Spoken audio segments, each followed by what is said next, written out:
Հակոբ Գյուրջյան, հայ ազգի նշանավոր քանդակագործ։ Հակոբ Մարգարի Գյուրջյանը ծնվել է 1881 թվականին Շուշիում։ Սովորել է տեղի, ապա Մոսկվայի ռեալական ուսումնարանում, Փարիզի Ժուլիանի ակադեմիայում։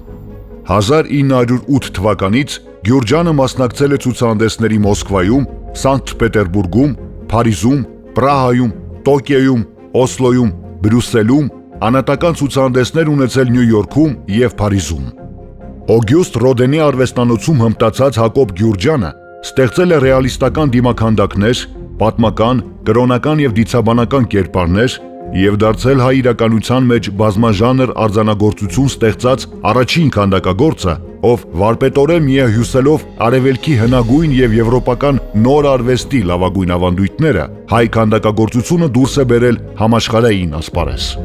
Քանդակագործի մայից հետո նրա այրին Հայաստանին է նվիրել Գյուրջյանի 400 ստեղծագործություն, որոնք մշտական ցուցադրությամբ ներկայացված են Հայաստանի ազգային պատկերասրահի առանձին դահլիճում։